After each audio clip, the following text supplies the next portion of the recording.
Hola, buenos días a todos. Muchas gracias por acompañarnos un día más.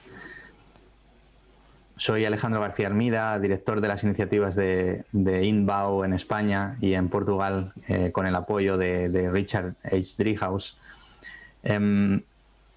Retomamos la segunda sesión del Congreso Internacional de Construcción, Arquitectura y Urbanismo Tradicionales, Arquitectura y Comunidad. En el día de hoy continuaremos con la serie de conferencias que iniciamos ayer y tendremos también 2 mesas redondas tal como hicimos en el día de ayer.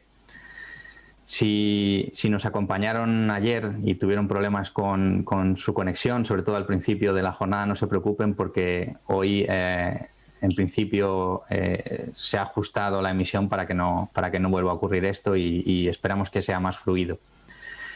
Como comentamos ayer al comienzo de la sesión, para aquellos que no estuvieron presentes, este congreso forma parte de una serie de encuentros que venimos celebrando desde el año 2012 con motivo de la celebración de la entrega de un premio, el Premio Rafael Manzano de Nueva Arquitectura Tradicional, que se entrega anualmente a arquitectos españoles o portugueses que se hayan dedicado, que tengan una trayectoria profesional dedicada a la continuación de la tradición arquitectónica, bien sea con obras de nueva planta o bien sea con restauraciones y rehabilitaciones, o como en el caso de nuestro premiado de este año, Fernando Martín San Juan, combinando ambas actividades durante toda su carrera.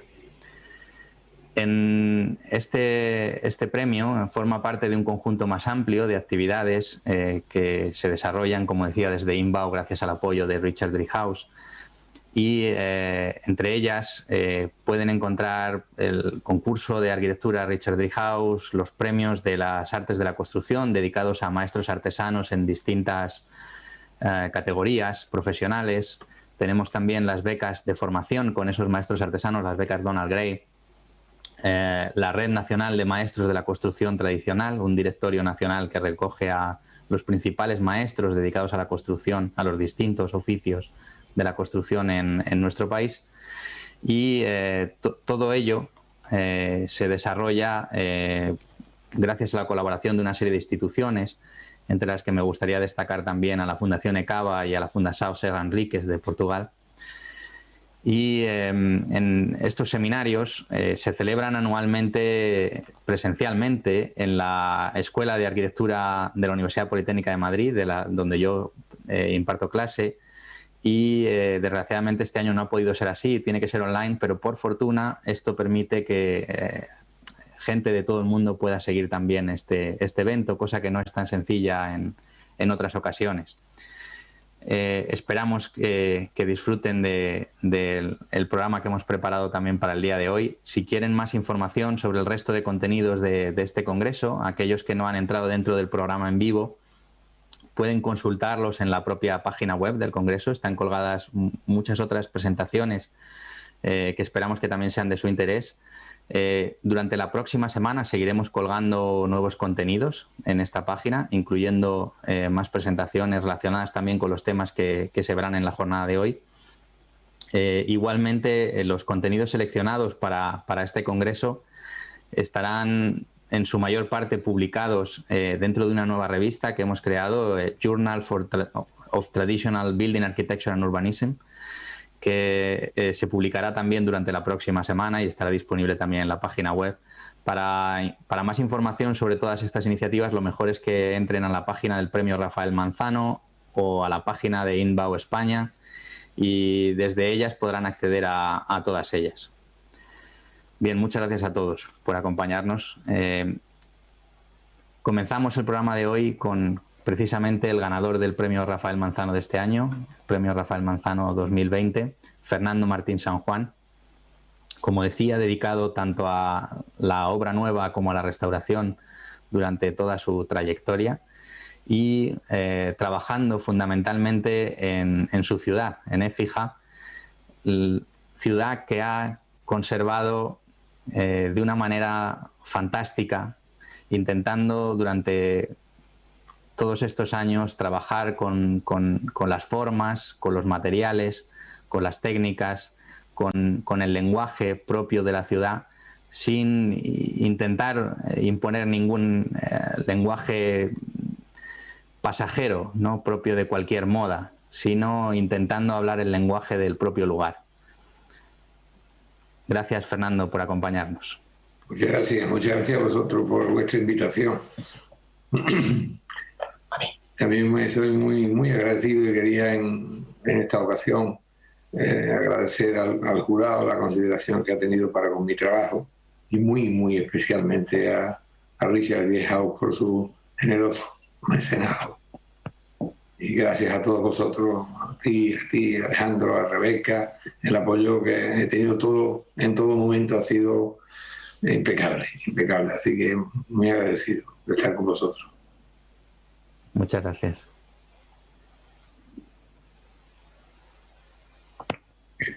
¿Alguna? Las imágenes que veremos a continuación corresponden todas a intervenciones sobre el patrimonio arquitectónico en la ciudad de Écija. Como la mayoría de ustedes saben, Écija es una ciudad media, con una población de 40.000 habitantes perteneciente a la campiña sevillana y declarada Conjunto Histórico-Artístico del año de 1966. La ciudad es heredera de la antigua colonia romana fundada por el emperador Augusto del año 14 a.C. con la denominación de Colonia Augusta Firma Astigi, conjuntamente y de sur a norte con Gades, Cádiz, Hispalis, Sevilla, Córdoba y Astigi, Écija, 4 circunscripciones administrativas que conformaban el territorio de la Bética romana. Un territorio equivalente sensiblemente en superficie a lo que hoy es Andalucía. Aquí podemos apreciar sobre el plano, marcando con un viario más importante los puntos que analizaremos de la ciudad en un radio de 700 metros, limpiaré la planta esta, en un radio de 700 metros, que es la línea, el círculo de puntos, que se ve que es sensiblemente algo menor que el recinto amurallado en el tema, la muralla almohade, porque la muralla romana era mayor, pero esa es otra cuestión. El Palacio de Benamejí es el primer edificio que veremos, es un bien de interés cultural y el proyecto fue el proyecto para la transformación del Museo Histórico Municipal. Es un imponente edificio que constituye uno de los palacios barrocos más importantes de Andalucía, ejecutado en ladrillo visto, taco de tejar y con guarnicionería de piedra, con una importantísima portada, con incurvaciones y columnas pareadas, en la que se han utilizado toda la policromía imaginable de mármoles, los mármoles procedentes de Córdoba, Estepa, Carcahuey, Cabra, Gilena. Esta es la planta del edificio, la planta coloreada, que tiene una superficie de solar de 3.000 metros cuadrados con 4.000 metros cuadrados construidos. Es un proyecto que hice en colaboración con la Oficina Técnica del excelentísimo Ayuntamiento de Écija. El palacio fue originariamente en el 18 residencia de los marqueses de Benamejí, posteriormente en el 19 de los condes de Valverde y en el 20 comandancia militar. El encargo que tengo de este edificio es a raíz de la salida del cuartel de la remonta de caballería de Écija. Estos son algunos dibujos míos del exterior y del patio, algunos apuntes de los elementos formales, y esta es la portada de la publicación que se hizo con la lectura de mi ingreso en la Real Academia de Ciencias, Bellas Artes y Buenas Letras Luis Vélez de Guevara. Se hizo una publicación conjuntamente la Academia con la Dirección General de Universidades e Investigación de la Consejería de Educación y Ciencia. Esta imagen es de los torreones, el antes y después. Habían estado tabicados desde el terremoto de Lisboa y macizados, y en esta operación se liberaron y se convirtieron en los miradores que eran. Las columnas estaban embutidas y fragmentadas dentro de los muros. Este es el patio apeadero que ha cambiado totalmente la fisonomía de la plaza, el edificio tenía un hermetismo bárbaro en la época en la que estaban los militares, era prácticamente un desconocido en la ciudad, y lo aperturamos y convertimos ese patio apeadero en una plaza que hoy se visita, porque además es un interesante restaurante, el de las ninfas, y también un centro de interpretación a la derecha sobre el tema equino. En la foto de la derecha podemos ver el paso al patio, el interesante y delicioso patio de doble danza, de columnas, de arcos, los de abajo de medio punto y los de arriba escarzanos. El criterio seguido en las obras de restauración con el nuevo uso ha sido el de dejar hablar al edificio, mantener y consolidar la arquitectura muraria primigenia, eliminar las adulteraciones de factura posterior sin interés, identificar las características espaciales más idóneas para los nuevos usos y dejar que sea el edificio el generador del resultado final.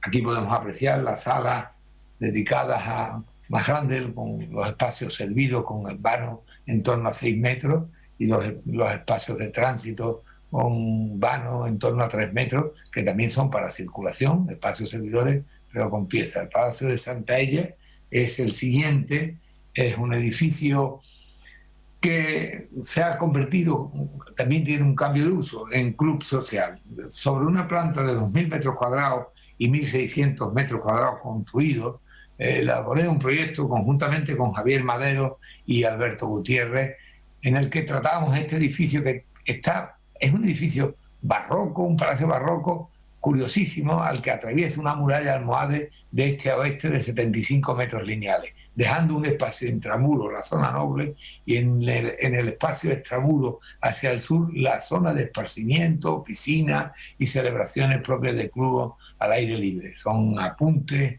y dibujos de los detalles más singulares. El ingreso por el túnel apeadero con el enchinado cordobés, el patio de la Ampelosia, como le decimos, que es el apeadero, una Ampelosia que se cuidó desde el principio de la restauración, porque este edificio tenía esta singularidad, que para mayo llegaba la Ampelosia a las tejas. La escalera, la ventana que existe en la meseta de la escalera, un tránsito entre dintel recto y curvo a través de una venera policromada, en primer plano una interesante baranda de forja cincelada y el arranque de una de las pechinas de la bóveda. El patio fue transformado había estado tabicado, lo volvimos a liberar, el pavimento estaba arruinado, era un adobe con problemas de capilaridad debido a la subida del nivel freático en Écija por la cercanía al río. El Palacio de Casa Saavedra, el siguiente, es un interesante también edificio que fue adquirido por la familia Tamarit Almagro. En este caso no hay cambio de uso, es el mismo uso, un caso difícil que se debe que vuelva a restaurar un palacio para uso residencial. La planta del edificio es de 1.100 metros cuadrados, tiene 800 metros construidos y lo hice en colaboración con el estudio de Pérez Chamorro con Urbipac. Estos son detalles también constructivos. El patio también tenía un problema grande de capilaridad, llegaba la humedad hasta las orejeras y los copetes de las puertas. Hubo una renovación de toda la cota cero y se aportó material inerte y un sofisticado sistema de calefacción por suelo radiante, que unido a la existencia de esta montera de vidrio laminar, y conseguimos atemperar la temperatura de un espacio tan grande sin tener que utilizar cerramientos en las arquerías.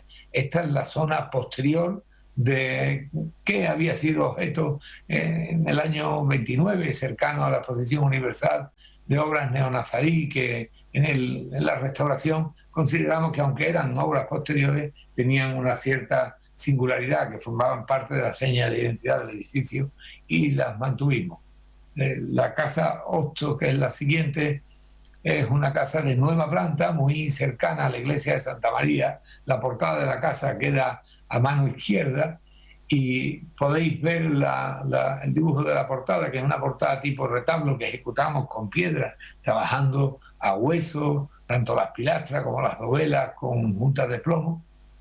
Esta es la planta, como la planta tiene la inflexión, el cuerpo de dos plantas de la casa principal, un apéndice hacia el norte, que es la oficina del abogado, que fue el cliente, y hacia abajo, hacia el sur, lo que serían las caballerizas de la casa. Esta planta tiene una superficie de 1.300 metros cuadrados y 750 metros cuadrados construidos. La hice conjuntamente, este proyecto se hizo conjuntamente con los entonces mis socios Javier Madero y José Oliva. Dibujos de la casa y algunos detalles. En este caso, las directrices seguidas en la obra como esta de nueva planta ha sido la de dialogar con la arquitectura previa heredada. Utilizar las proporciones, las escalas, los materiales, las texturas de los modelos tradicionales y vernáculos. Y como premisa base, siempre la intervención del artesano en calidad de aliado del arquitecto, en este caso mío, ha estado siempre presente en todo el proceso de la ejecución de la obra. El espacio de ingreso a la casa, un espacio servidor que tiene las dimensiones como de un espacio servido, está una característica fundamental de este tipo de casa. Y una carpintería interesantísima, también obra de Balmaceda, ejecutada con doble carpintería, una cristalada y la otra son postiguillos ejecutados con puertas de capuchina, en las que los tableros van a rostro con la armadura y tienen unos recortes en los caberos altos y bajos, curvilíneos y mixtilíneos. A la derecha podemos apreciar también la ejecución a mano de todos los sistemas de apertura, de cierre y cuelgue de las puertas. En esta imagen de la izquierda, como si fuera la paleta de un pintor con 5 materiales, los dedos de la mano, tenemos el empiedro, después por otro lado el segundo material está el barro, el ladrillo con el que ejecutamos el acerado, el zócalo, la peana de los balcones, las impostas, el vuelo de teja, los arcos, todos esos elementos. El tercer material, como apreciáis, es la cal del mortero bastardo de Morón. Y después los dos últimos, el cuarto, la cerrajería de la forja, y el quinto, una elaborada carpintería de madera. En la derecha, la imagen de la derecha, podemos apreciar las medianeras como fueron empastadas también. Y ya con la jardinería se complementa todo esto. A continuación, bueno, vienen todas estas actuaciones secundarias que yo las llamo como telón de fondo de las principales y son tan importantes como las principales. Estos ejemplos en torno al Palacio de Benamí, como podéis ver en el entorno cercano y muy comprometidas, son 3 casas diferentes.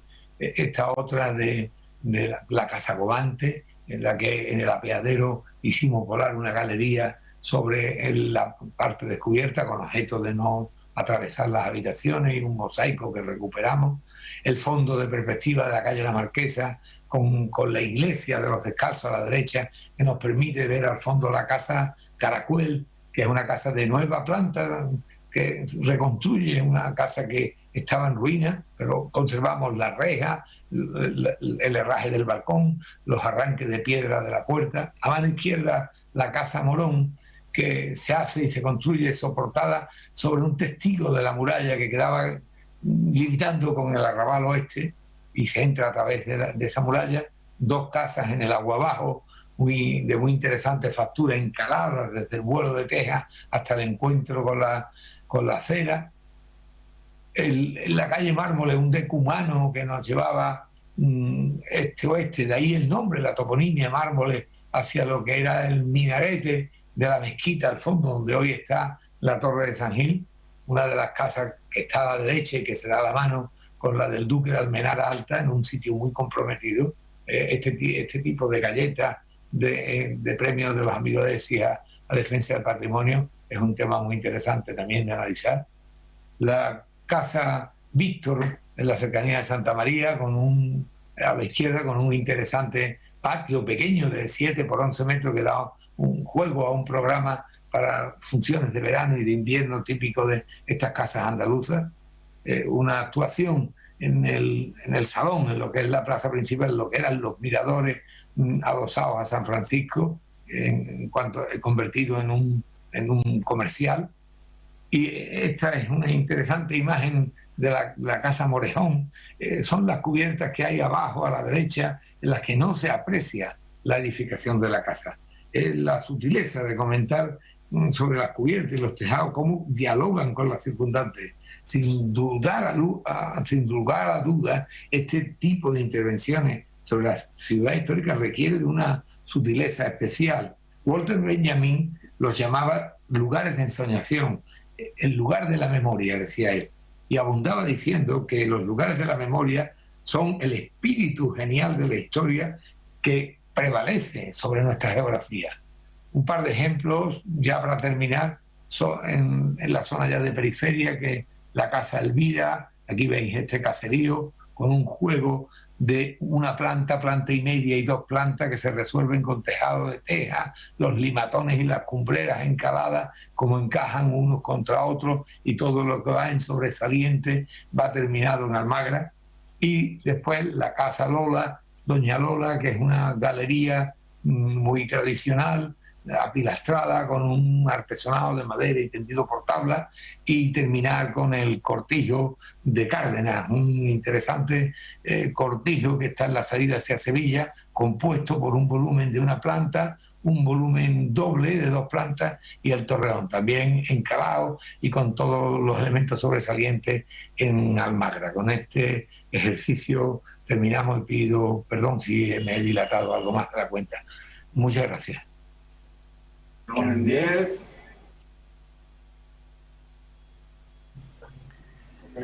Muchas gracias, Fernando. Estupendo trabajo, fantástico. Muchas gracias a vosotros. Sí. Bien. Bueno, vamos a dar paso ahora a las preguntas del público. De acuerdo. Como recuerdan de ayer, probablemente pueden enviarnos preguntas para Fernando a través de los distintos chats en cada una de las lenguas en las que está disponible el Congreso, y iremos leyéndolas a medida que vayan llegando estas preguntas. De acuerdo. Fernando, la primera de ellas te la voy a dirigir yo directamente. Y es una pregunta que tengo, ¿no? Yo supongo que tú tuviste una formación que probablemente recogía poco de lo que era la tradición de tu ciudad. ¿Cómo fue tu comienzo a trabajar en Écija y en qué momento o de qué manera tomaste la decisión de comenzar a estudiar la tradición local y a basar en ella tu propio trabajo, tus propios diseños? ¿Cómo fue ese proceso, ¿no?, de redescubrimiento de esa tradición, de ese lugar? Hombre, la verdad es que yo empiezo en Sevilla, los primeros pasos los doy con Rafael Manzano, y después cuando me voy a Barcelona ya la escuela es completamente diferente, ¿no? Eso fue a principios de los 70. Había una necesidad imperiosa de vanguardia, y las escuelas de arquitectura de aquella fecha habían relegado todo lo que era la enseñanza de la arquitectura clásica pues al ostracismo más absoluto, de manera que, aunque tuve profesores muy interesantes y muy buenos en Barcelona, me alegro mucho de aquella época en Barcelona, cuando terminé la carrera y empecé en Écija me di cuenta que con aquella enseñanza sobre la arquitectura del movimiento moderno que yo tenía, pues poca herramienta tenía yo para trabajar en Écija. Así que cuando empiezo a trabajar me doy cuenta que necesito otro tipo de conocimiento sobre la arquitectura, y el momento en el que yo he dicho siempre que hago esta fusión con los artesanos locales.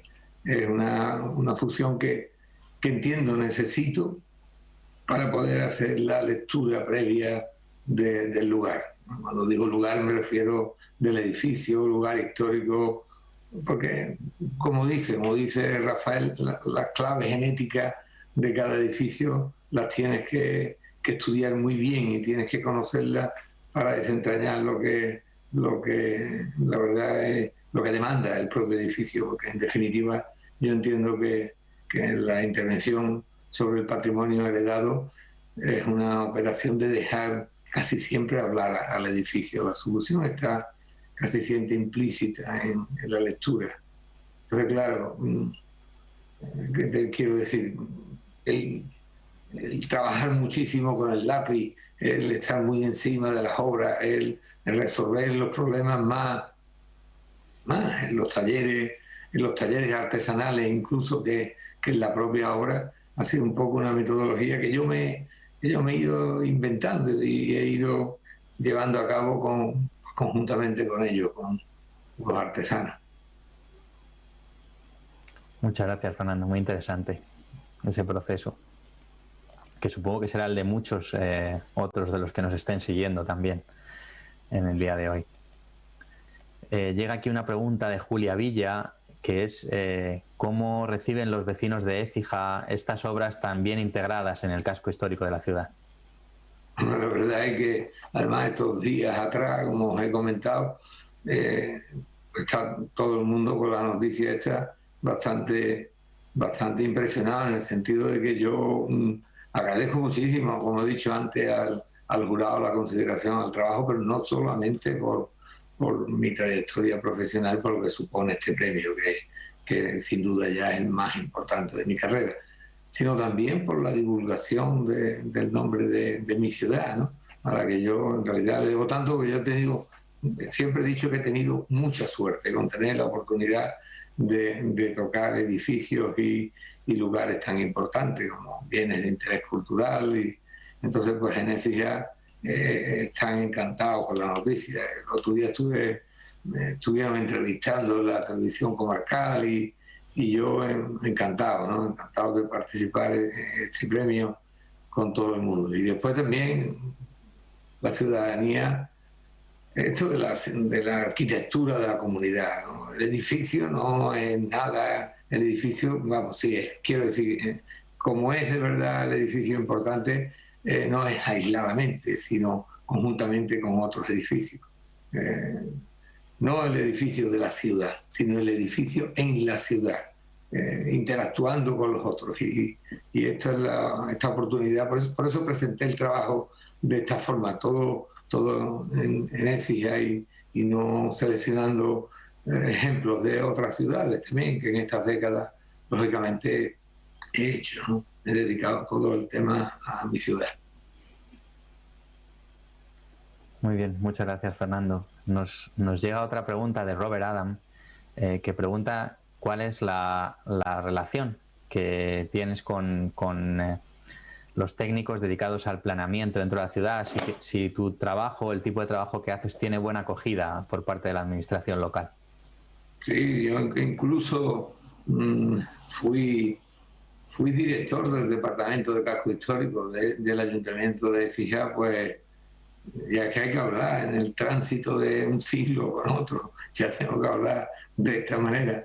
Yo fui director del Departamento de Casco Histórico a raíz de la aprobación del plan especial, porque Écija tiene un plan especial con 1008 fichas inventariadas, y hubo un tiempo en el que llevé la dirección de ese departamento y fui ponente de la Comisión de Patrimonio. Entonces la verdad es que tengo una relación muy directa con ellos y bien, ya soy como un dinosaurio casi allí en el ayuntamiento y con mis compañeros los técnicos municipales, con algunos de los cuales estoy todavía colaborando, porque incluso el Benamejí todavía tiene algunas fases que hay que terminar del proyecto que yo hice y que inicié, el Palacio de Benamejí, el Museo Histórico, y que están continuando mis compañeros, los arquitectos jóvenes, y también en el Alcázar, en la Plaza de Armas del Alcázar, conjuntamente con Sergio García Diles, el arqueólogo municipal y los técnicos municipales, están desarrollando la hoja de ruta que yo hice con el diseño del plan director de la Plaza de Armas. Es decir, que mi relación con los técnicos es bastante directa. Yo me quejo mucho de que hay demasiada ordenanza, de que hay demasiada, no sé cómo diría, demasiadas implicaciones de cumplimiento, y que de alguna forma en ocasiones pueden restarle interés a la posible solución que podría ser más fresca. Es decir, pero entiendo que hay que acogerse a la normativa y y muy bien, muy bien. Es estupendo, ¿no?, que haya una ciudad donde haya tan buen entendimiento de cómo ha de conservarse un centro histórico y cómo ha de continuarse la tradición de un lugar, ¿no? Eso seguro que tendrá un reflejo directo, además, en la actividad artesanal que haya dentro de la ciudad, ¿no? Esa buena política de mantenimiento de una tradición viva, ¿no? ¿Hay más arquitectos trabajando en la misma línea en la que lo estás haciendo tú? Sí, en Écija hay una tradición. Hay una tradición de este tipo. Cuando nosotros empezamos en el año 74, que yo terminé, éramos solamente 3 arquitectos, entonces Javier Madero, Alberto Gutiérrez y yo. Y de hecho yo estuve asociado a Javier Madero y a José Oliva. Después ya en el siglo XXI, desde el principio del siglo, ya ha habido muchísimos más gente joven que ha terminado, pero que entiendo están bastante mentalizados con el tema de la preservación de la arquitectura tradicional. Y también hay que pensar que Écija es una ciudad ya con una tradición larga, tuvo el plan especial terminado y aprobado no demasiado tiempo después de la Ley de Patrimonio del 85, que era la que planteaba el tener que hacer el plan especial. Entonces ya hay una experiencia en este sentido. Tiene también Écija carta arqueológica, las excavaciones arqueológicas ya tienen un número importantísimo y hay una información bastante importante de nuestro patrimonio. Así que ese es un tema que quedó bastante bien cubierto. Muchas gracias, Fernando. Pregunta Joseba Gaña, dice, bueno, que mirando las calles que salían en el vídeo no se ven arquitecturas disonantes, ¿no? Y dice que esto efectivamente es algo poco común y en muchas ciudades pues no ha sido posible que esto se mantenga de esa manera. Pregunta es, ¿cuál crees tú que es la explicación para que esto haya podido ser así? Por el vídeo, lógicamente las fotografías están enfocadas básicamente a los proyectos míos, exactamente va por ahí. Quiere decir esto que, lo digo porque señala que le han gustado las soluciones a las que he conseguido llegar, pero lógicamente después hay algunas otras cosas que como nosotros decimos son de metida de pata, no demasiado, pero siempre he dicho yo que no demasiado importante. Además, son anteriores a toda esta política de la necesidad de un plan especial y de una comisión de patrimonio. Y tengo que decirlo, la mayoría de las veces ejecutada por arquitectos que no son de Écija y arquitectos de la capital.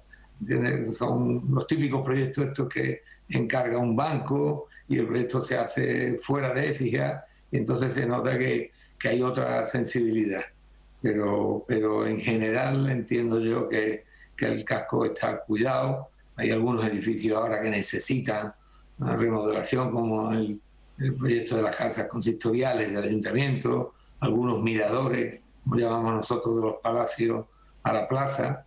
La plaza era el lugar donde se hacían todos los actos, con anterioridad a que se hiciese la Plaza de Toros en 1843. Entonces esos edificios se le llaman edificios miradores. Pues bien, hay algunos de ellos que necesitan una intervención de forma urgente y también el ayuntamiento, un propio edificio, pero el mercado tuve yo la posibilidad de llevar la dirección con Rita Lorite, un proyecto que fue del Ministerio de Fomento, a cargo del 1% cultural. Y el proyecto lo hizo Rita Lorite, nuestra compañera, desde el Ministerio de Fomento, y yo llevé la dirección.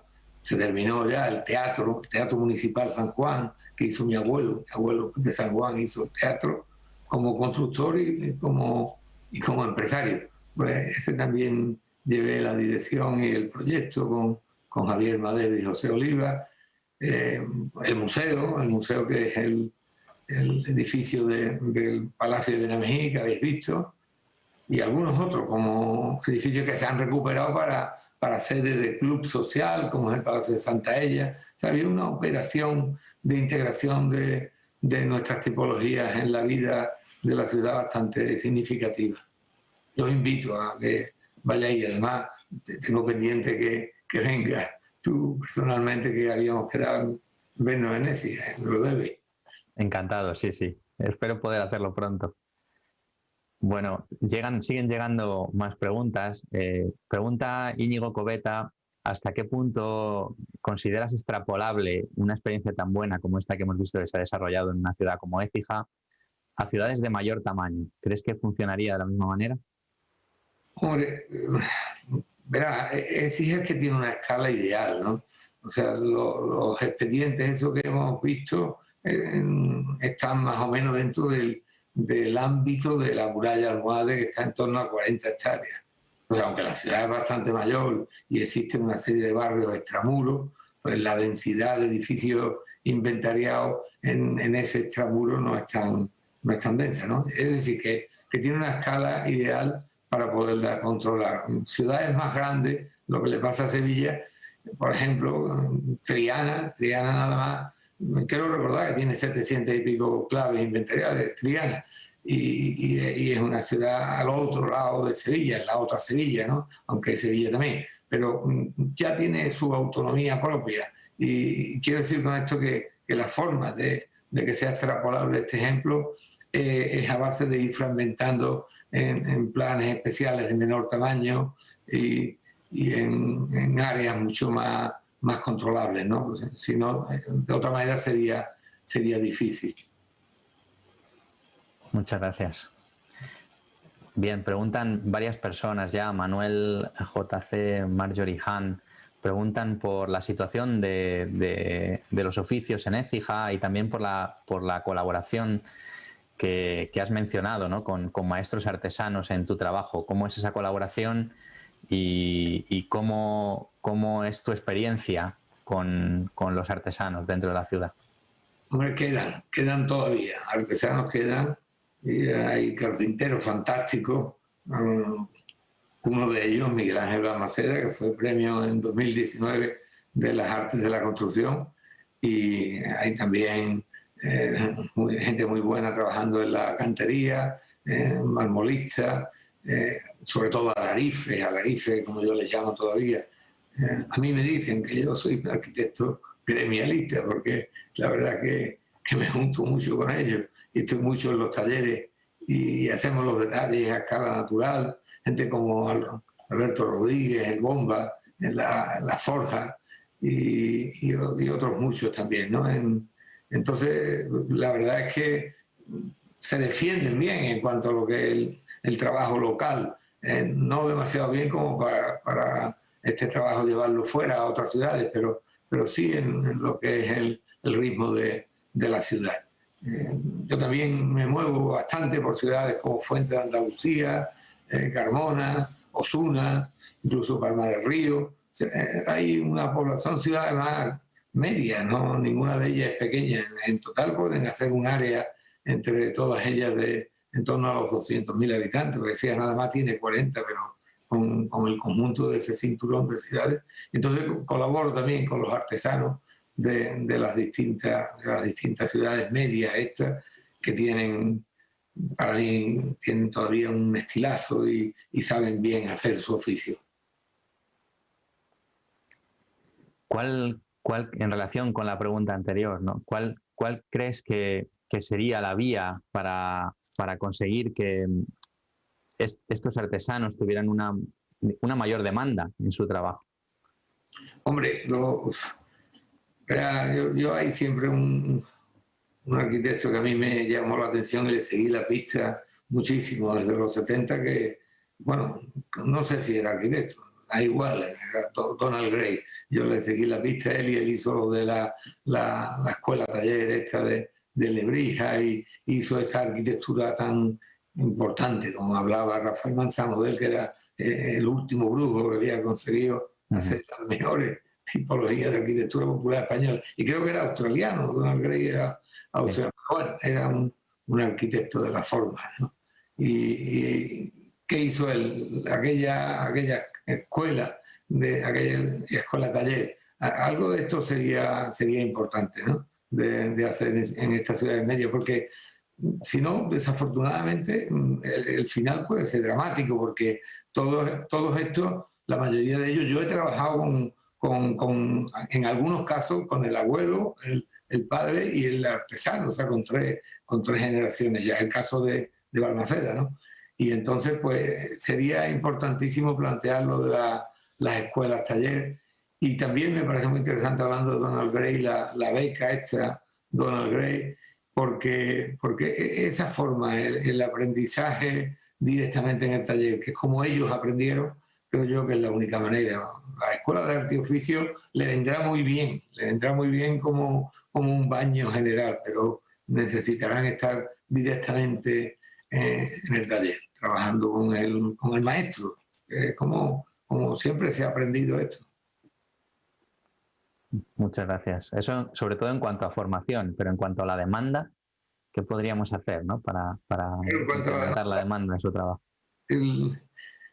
Estos tipos de obras que hemos visto que son de un cierto nivel, o bien porque son de la administración y son edificios singulares, como el museo o el club social o las otras casas estas que hemos visto de un tamaño considerable, soportan bien el costo de un artesano.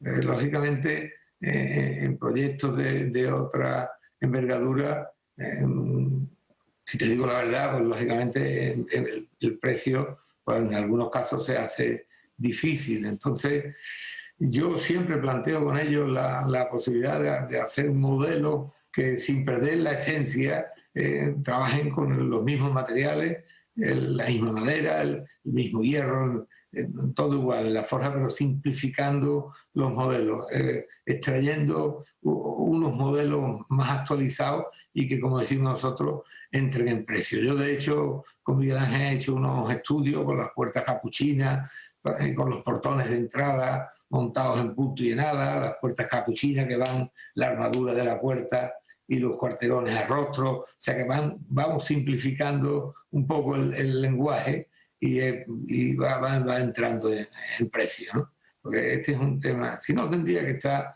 de alguna manera subvencionado, pero ya yo creo que el país ya está bien de subvenciones, así que se me ocurre que habrá que seguir pensando sobre la posibilidad de actualizar más estos diseños. Se ve en todo ese conjunto de casas más modestas, ¿no?, que has ido mostrando en el vídeo, metido dentro del centro histórico de Écija, que has estado precisamente haciendo eso, ¿no? Sí. Modelos más sencillos de esos mismos elementos tradicionales, ¿no? Pero muy comprometido. La casa de calle Mármoles, que le gustó tanto, desde aquí felicito a Irene Pérez Porro por el vídeo que hizo del trabajo este. A Irene le gustó mucho aquello, en una casa que tiene 7 metros de anchura, en la calle Mármoles.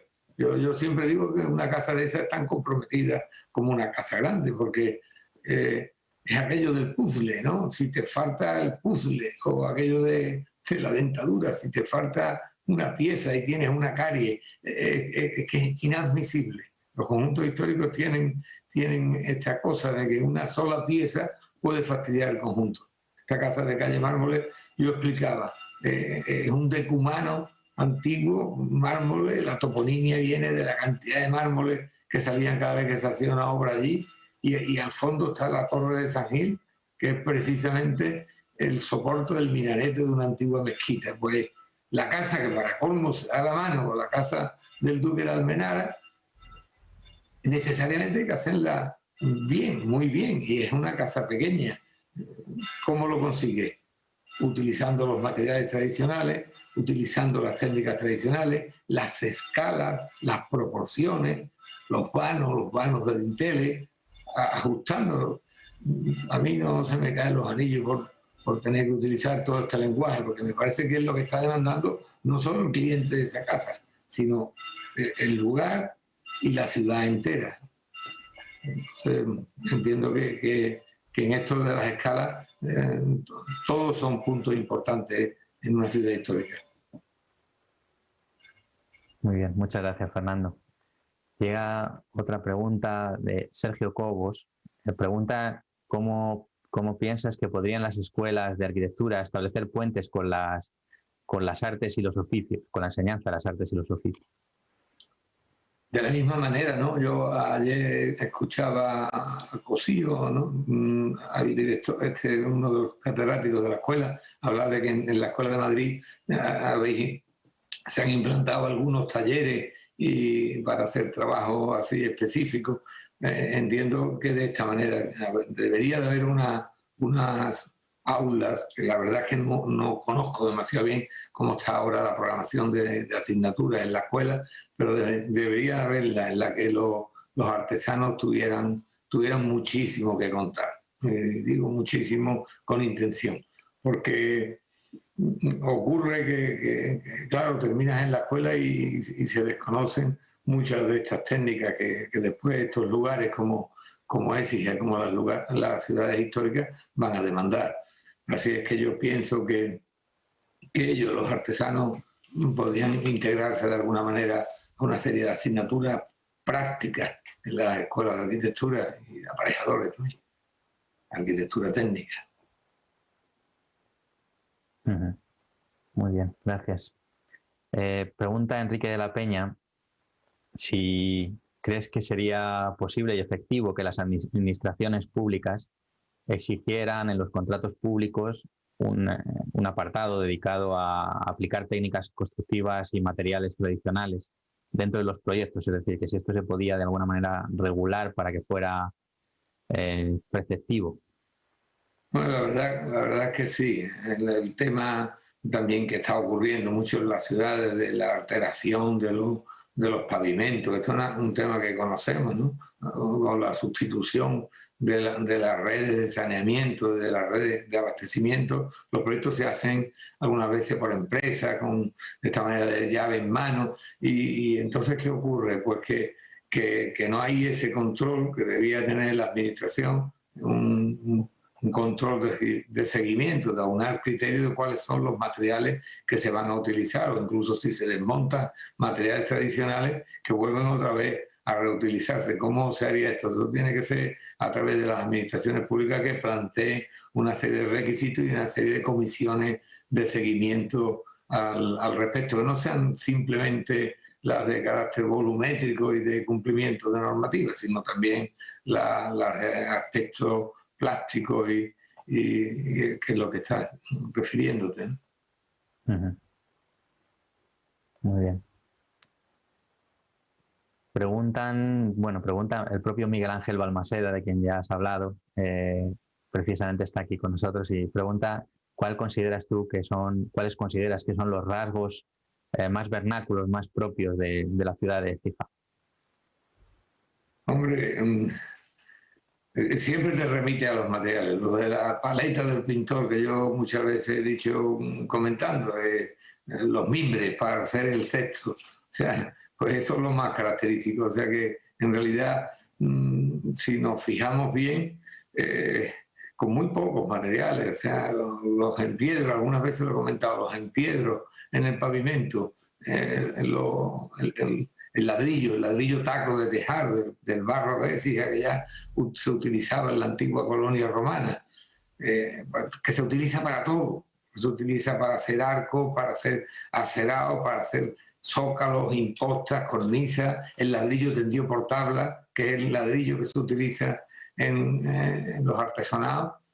Bueno, y son dos materiales. El tercero, la cal nuestra exactamente no, pero está a un paso de aquí, en Morón, la cal de Morón, que es la mejor cal, yo creo, del mundo. Y son tres. Y después una buena cerrajería de hierro pasante, hecha por un buen cerrajero, y una buena carpintería, como lo que hace Miguel Ángel. Carpintería, además, que son para copiarlas, porque son carpinterías dobles. Son carpinterías que lleva fuera una carpintería de choque, que es la que lleva el vidrio, y después lleva dentro otra carpintería, que es la de los postiguillos, pero que no es un postiguillo de parche, sino que es un postiguillo de recorte hecho de una puerta capuchina. O sea, que es además de seguridad, es estanqueidad al sonido, al ruido y a la temperatura. Entonces, esos elementos tan característicos. Entonces yo siempre digo, debería poner en algún sitio de que no se hagan obras en las que se utilicen materiales de catálogo, le llamo yo, de catálogo, tantísimos catálogos hay ahora de imitación de materiales, sino que sean los materiales estos puros. Con 5 materiales puede hacer perfectamente un montón de arquitectura. Y es eso lo que pregunta Miguel Ángel, lo genuino del lenguaje de nuestra ciudad. Muchas gracias, Fernando, muchísimas gracias. Llegamos aquí ya al final del tiempo para las preguntas. Gracias por estar aquí con nosotros. Gracias a todos los asistentes que han enviado preguntas. Sentimos no poder formular todas. Hemos tenido que hacer una selección en función también de las que eran más recurrentes, ¿no?, entre varios participantes en los distintos chats que hay en función de cada lengua, ¿no? Muchas gracias a todos. Si alguien tiene alguna pregunta particular o específica que dirigir a Fernando, que no duden en enviárnosla y la redirigiremos para que pueda contestarla. Muchas gracias, Fernando. Muchas gracias a vosotros por invitarme. Muchas gracias.